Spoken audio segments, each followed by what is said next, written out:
Hey, it is your buddy, Peace and Harmony with you here today.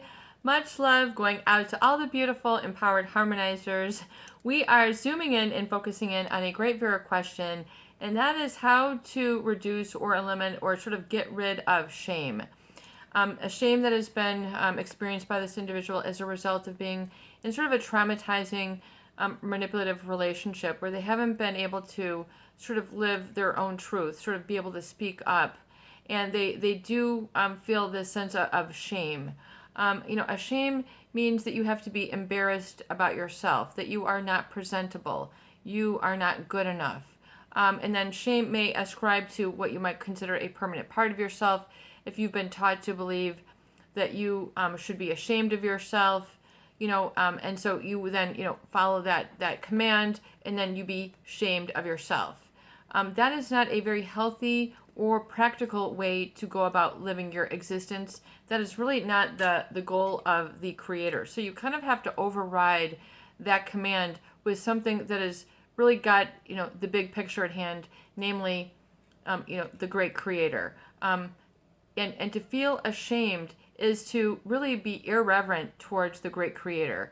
The creator, whether you call it God, Yahweh, Jesus, the great white spirit, I'm not, you might have an experience of it, or you might just have a knowledge or an experience, or you might say that was God winking when this happened. You will have varying degrees of this in your life journey. But shame will really keep you separated from the divine.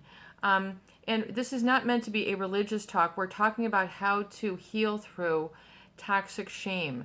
John Bradshaw has a great book on this. Shame will really keep you inhibited from going through the natural stages of human development.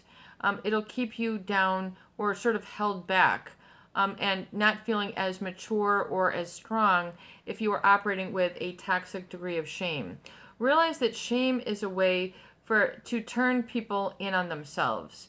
It's a way for people to start creating seeds of doubt and despair. Shame is a way to create seeds of diminished vitality. It's a seed for depression. It's a seed for anxiety. It's a seed for a lot of negative emotional states, but then once processed, that individual then will then develop, in order to conform with this, will develop a lot of negative emotional habits, particularly that of sustaining fear for a long period of time, anxiety a long period of time, or be susceptible or overly sensitive to the comments of others or experience of others, so they find that they are very sensitive and have difficulty then with a lot of relationships. So knowing this to be the case is to understand the cause that has created the effect. So was there the setting up of shame has to be there to benefit somebody. There is a payoff that the shame will instill. And what is the payoff for you in your life and in your relationships? Is your feeling in a state of shame? Are you getting a payoff from it, or are you giving a payoff to another for feeling this way? Because you should not feel ashamed of yourself in sickness or in health. If you do feel shamed, oftentimes this is promulgated by conditional conditional oriented love. In other words, if you are this, if you become this, if then I will love you. It's very conditional based. So that if you're in a relationship with a narcissist or a psychopath, those qualifications or requirements can be a constantly moving target. They will change the rules. No matter what, you will always be wrong. If you say I got chicken, they'll say, well, we should have had potatoes. If we got potatoes, I brought potatoes, well, we should have had. You will never be right. There's always that sort of dissatisfaction or disappointment that they will promulgate, which is nothing more than to serve them. And so this shame will then become toxic and inhibitory. It'll make you feel unhappy for who and how you are. that is shame manifested or applied or acted out. So it's very important to stop that cycle of shame, understanding its deleterious or negative effects, especially on the emotional body and your degree of happiness or lightness of being. Is to understand that oftentimes it causes you then to interpret certain experiences to be biased in the negative instead of being biased on the positive, which means it is meant to be. This is designed this way. And so it is supposed to be. And so getting to that degree of acceptance that you are supposed to be the way that you are, the way that your body is shaped, you know, the way that you know your appearance is. Yes, you can go and work out. You can get your hair straightened. You can get a suntan. You can get a pedicure. I mean, all sorts of things can influence your appearance. But you know, you have to understand that to constantly chase after that, or the the pleasing of others, if it's not backed up sort of through that emotional habit of security, serenity, and balance, and knowing that you are acceptable and worthy in the eyes, you know, of all that matters, which is namely the Creator, you know, that oftentimes gets forgotten, and it's, you know, then in the hands of how you feel about yourself is in the hands of another human being, who you are. And I'm not talking once again about, you know, you were speeding and you got a ticket. We're not talking about that. We're talking about interpersonal relationships that are abusive, that are causing dysfunction, harm. You know, so you don't want to exasperate harm in your own life. So you have to understand the cause of shame and where it presented itself and in what forms for you uniquely, and then the interpretation that you derived about this, you know, and then how it then interprets your behavior. You know, I'm not attractive enough. I won't take a shower. I won't get dressed. I won't go out dating. I won't get a job. You know, all these, you know, all these sort of other sort of conclusions are arrived at, you know, as you look at the vast impact of toxic shame. So, you know, getting leverage is very important, very, very important. And over this, and to realize that oftentimes those shameful comments or looks were nothing more as a self-protective mechanism for that individual. So it's meant to protect them. It's not meant to help or protect you. Oftentimes, it's meant to serve them. It gives them an outlet. It's for them to vent. It's for them to release their insecurities and, you know, instill this on an innocent target. What is it? Kicking the dog syndrome. And so the problem then is if, you know, you've got the chronic anxiety, which means fear, you know, or too much uncertainty. There is an imbalance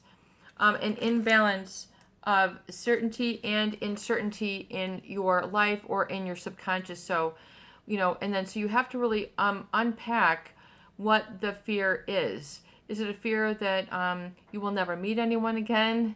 You will never, what is the fear? You know, that you're going to be in trouble, that you're going to inflict a narcissistic rage, a narcissistic injury on somebody else. Somebody else might not support you and what you want. What is the fear, you know, that they have caused you to feel inadequate and that you had then accepted, or you had unconsciously accepted, and it's now kind of working on an automatic process within. So this is very important for you to understand, you know, the cause of the anxiety, and that oftentimes for a lot of people, it might harken back to childhood.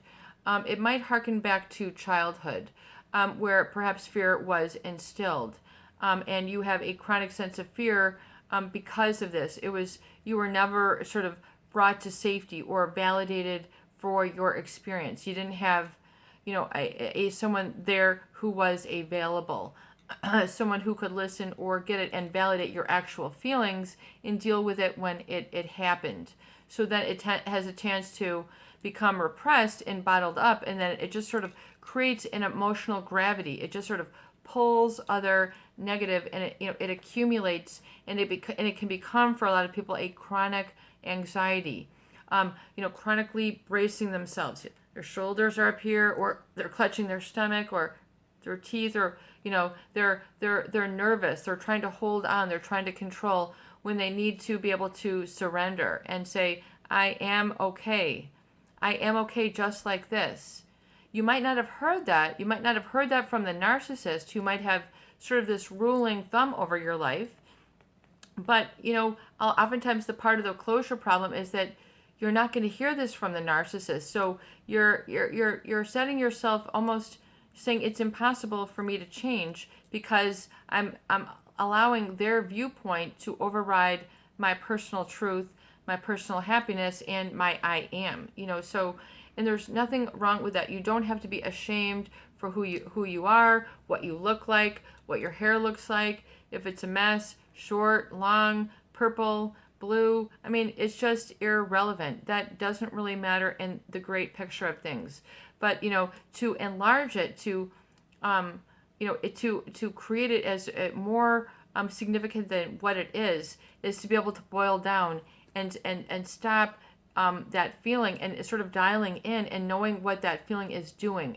It might feel like a chronic soreness, tight muscles. You might then need to do some stretching, that rather than, because the muscles will contract and shrink up, so you have to lengthen them in that area.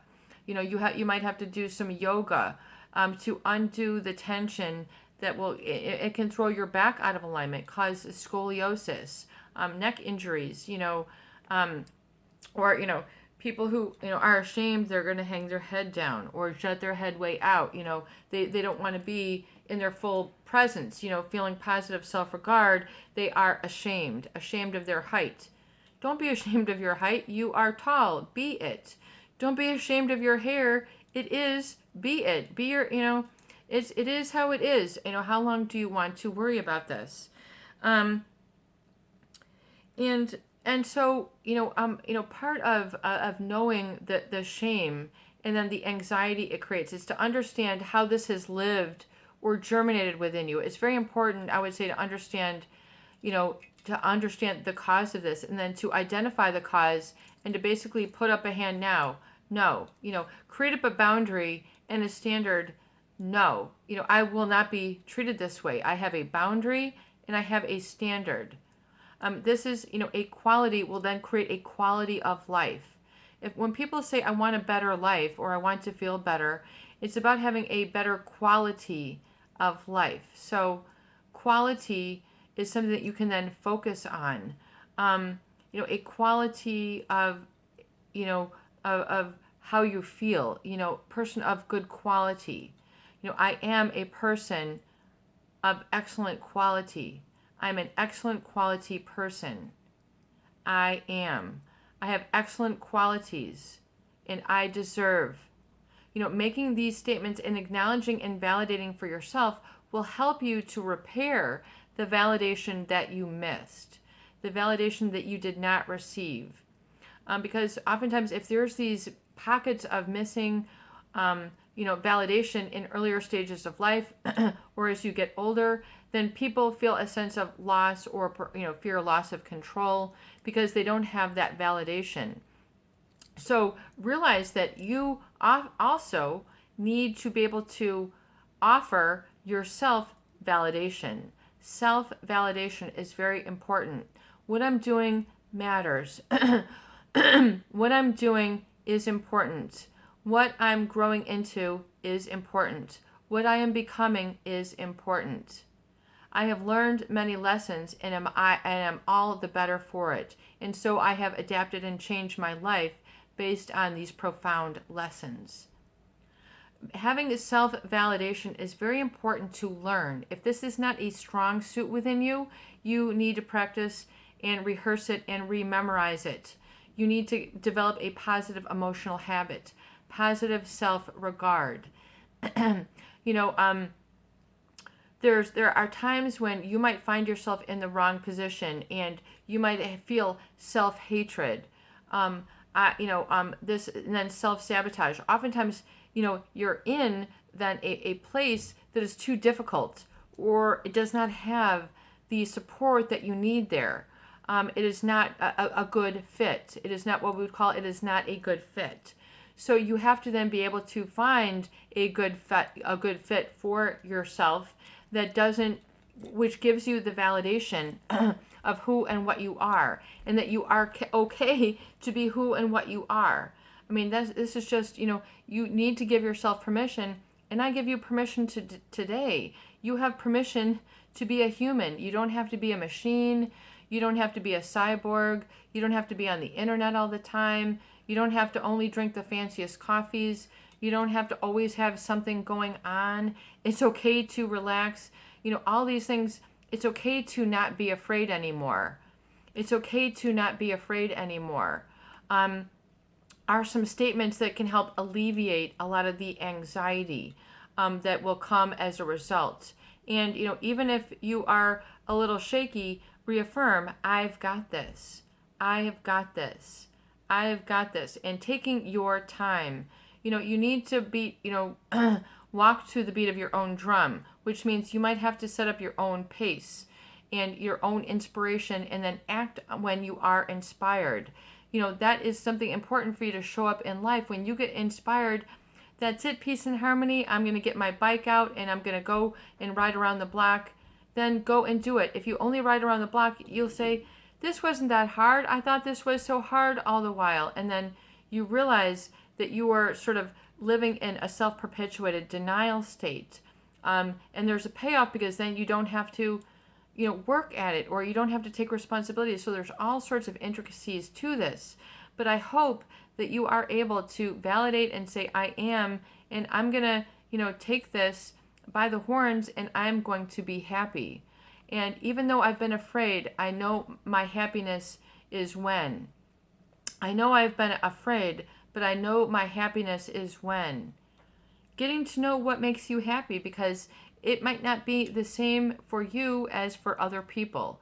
If you're in a relationship with a narcissist or a psychopath, there might have been things that you always did or continue to do because it made them happy, and you had to go along with it.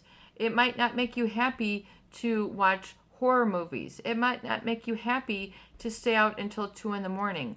It might not make you happy to drink or drug. It might not make you happy to be a biased individual. It might not make you happy to feel threatened about your own existence. So stop that threat. Be able to put the brakes on it. There is no pressure written, on the ceiling, unless you got a painter who wrote that up there, and you're always looking at it. So you have to be aware of, you have to become aware of the negative self-limiting commands that you're giving yourself, and check that out. And is that so? Or am I okay? Or am I safe? I am okay. I am safe. Is this the truth? Then you have to say, hey, that is true. And I accept this to be the case. If you still feel anxious, then that is truly how you're feeling, and there's something more that you want to attend to. And then alchemize that into the productive. In other words, meaning worry, like one of my friends said, is one of the most ineffective emotions, or worthless emotions. In other words, it just causes you self-harm and unhappiness. So look at the emotional states that are continuing to aggravate this negative effect for you, and understanding a little bit a cause about the effect. For myself, there's the saying of suck it up, hang in there. Well, if you suck it up, you might just begin clenching your stomach, and then clenching, and this will begin to hurt. So realize what role the anxiety can have to exacerbate certain health symptoms or feelings, and being willing and able to identify this, and then work to stretch and relax that specific muscle group, through heat, through gentle stretching, being able to use, I talk about a lot of the tools that I have. You can go to Etsy, ETSY, and you can get these wonderful Thai massage sticks. And you can use these, to work out tension. It might kind of tickle, and then you put the edge and you kind of tickle where it is tense, and then it'll help to, and then you can use this along the long side and stretch it out. Stretch it out, and it will kind of tickle, but you will help to relax. You can do this on the abdomen. You can stretch out the abdomen, stretch. You've got, other things, in these kits, where you can, give yourself different texture feelings. But you might need to also sort of work that out from the physical in, as well as deep breathing, stretching in the opposite side of the contraction, so it'll elongate the muscles. Being aware of the, your eating habits. You might want to get like a yoga deck, that has different positions that you can use. This is a very good one, and it has the different postures that you can try. So, even if you don't have to become an expert, a lot of people, I might not do it the right way. You don't have to become an expert. You can get, 1 or 2 or 4 yoga stretches that can work for you, or a couple, other little things that you can do, a heating pad, something that can help you to relax. So you might need to up your self-care and upgrade your self-care for this anxiety. Breathing, and then, getting, having an outlet, walking, having a comedy show, people that you laugh with, people that you can get together with and go out walking, go out riding, go out for a car ride, whatever it is that can help you to, de-stress. And so that you're filling in the gaps and you're validating yourself for what you want. You need to increase your degree of self-validation and be willing to ask, even if you felt inhibited before. Now if you can't go to the grocery store, you can order groceries. Order groceries for yourself. You can have someone bring them in. They will, bring them to your door, put them away. A lot of these things you thought you were limited to, you really do have abilities. Focus on these topics and feel that, you are enough. You are good enough just the way that you are. You don't have to go through massive upgrades or, to impress or please others. It's really about being able to take care of and validate and honor yourself, and do this in an unconditional manner. This is your buddy, Peace and Harmony, with you here today, and I hope that these videos do help. Please share, please subscribe, and please donate for more great tools, videos, discussion, and support. Peace be with you, and have a beautiful day. You got this. Go ahead and validate. Do something that's a good outlet for you, that you can then say to yourself, you know what, I've wanted to do this. This is not that difficult. Keep baby steps.